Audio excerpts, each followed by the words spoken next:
Lawang, kemudian sebagian kota Palembang juga melihat baik PPK maupun di KPUD-nya ya. Nah, permasalahan sekarang kan lagi proses penghitungan di tingkat PPK ya untuk rekapitulasi. Ada yang sudah selesai, sudah dibawa ke KPUD, ada yang memang belum selesai. Memang sesuai jadwal kan selesainya sampai tanggal 22 April ya. Itu untuk pusat, tapi yang tingkat PPK kan sampai tanggal 28 April. Sesuai dengan jadwal. Baru nanti KPUD.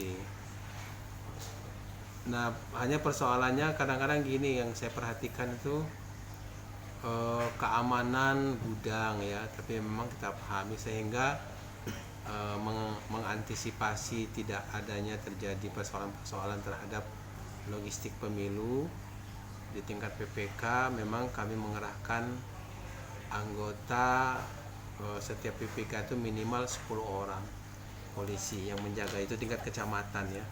Jadi fokus kami sekarang di setiap polsek itu, setiap kecamatan adalah mengamankan logistik pemilu di tingkat PPK sambil juga mengamankan proses penghitungan atau rekapitulasi itu. Jangan sampai ada penyelewengan, baik apakah itu disengaja oleh petugas PPK maupun mungkin udah upaya-upaya pihak lain, apakah caleg atau mungkin pendukung paslon tertentu melakukan upaya-upaya semacam intimidatif, merubah angka dan sebagainya. Beberapa tempat kami menerima informasi bahkan dari Bawaslu menginformasikan misalnya di tempat tertentu ada paslon tertentu dari caleg berikhtiar misalnya mengelembungkan suara dia, walaupun setelah kami cek bersama yang bersangkutan kemungkinan kesalahan menginput data semacam begitu. Karena kalau ada salah itu sepemahaman kami menginput datanya tidak akan masuk dia, karena tidak akan sinkron antara jumlah misalnya yang hadir mencoblos misalnya merubah angka. Dan yang terjadi waktu itu yang diinformasikan kami adalah cenderung dalam satu partai.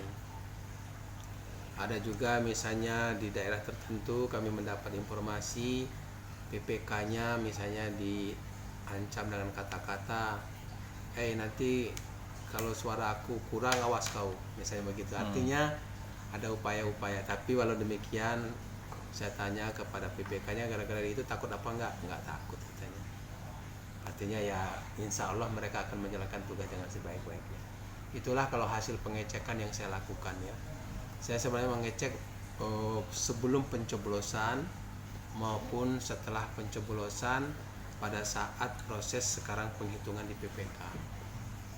Mengajak, menghimbau melalui teman-teman media, mari kita semua seluruh warga masyarakat, wabil khususnya tentu para konstituen ya, maksud saya adalah caleg maupun juga pendukung paslon untuk Pilpres, kita mempercayakan kepada penyelenggara, dalam hal ini KPU baik di tingkat kabupaten, kota, provinsi dan nanti KPU pusat, untuk melakukan tugas mereka dengan sebaik-baiknya. Kita awasi dan hasil yang mereka umumkanlah tentu sesuatu yang memang harus kita awasi, tetapi kemudian itulah yang diakui berdasarkan peraturan perundang-undangan. Kita mungkin sudah paham baik caleg maupun paslon Pilpres, quick-count sudah ada, tetapi tentu hitungan real lah yang menentukan, dan setelah itu diumumkan oleh KPU, baik itu caleg maupun itu nanti Pilpresnya. Ya, saya pribadi menghargai ya unjuk rasa kemarin yang menamakan komando perang ya. Artinya komando pemilu curang. Ya saya kira sah-sah saja, tetapi tolong sekali saya himbau, jangan justru kegiatan kita itu bersifat intimidatif kepada penyelenggara supaya memaksakan kehendak kita. Saya yakin kan kita sudah tahu Pikon sudah seperti itu, dan kalau memang ada kecurangan, KPU kan saya datangi juga. KPU maupun Bawaslu sendiri baik kota maupun provinsi membuka diri apa kecurangannya, ada bukti-buktinya, pasti akan ditindaklanjuti.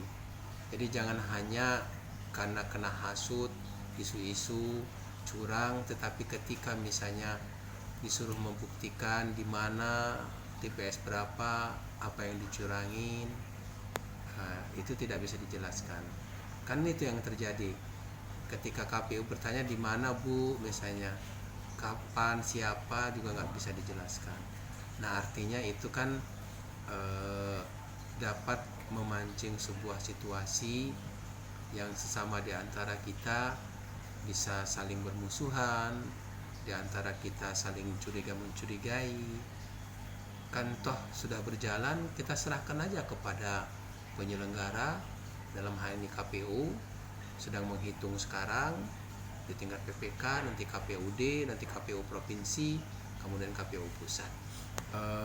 Berita hoax ini kan sudah berjalan sejak kita sebelum masa pencoblosan, artinya sejak masa kampanye yang lalu, pun sekarang juga masih terjadi.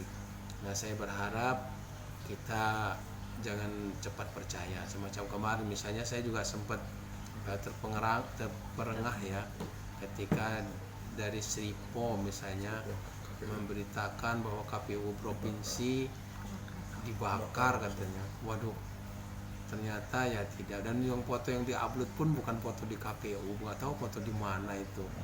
Nah semacam begitu, artinya kepada teman media pun saya berharap ada baiknya cek and recheck dulu baru dimasukkan, walaupun di situ disampaikan bahwa ini berita hoax, berita ini hoax, tapi ketika dimasukkan berita, nah seolah-olah iya, semacam begitu. Tapi tentu ini kemerdekaan, kebebasan daripada teman-teman pers. Nah, tapi saya berharap semacam begitu, atau saya mengajak kita justru jangan sebagai penyambung atau penerus berita hoax.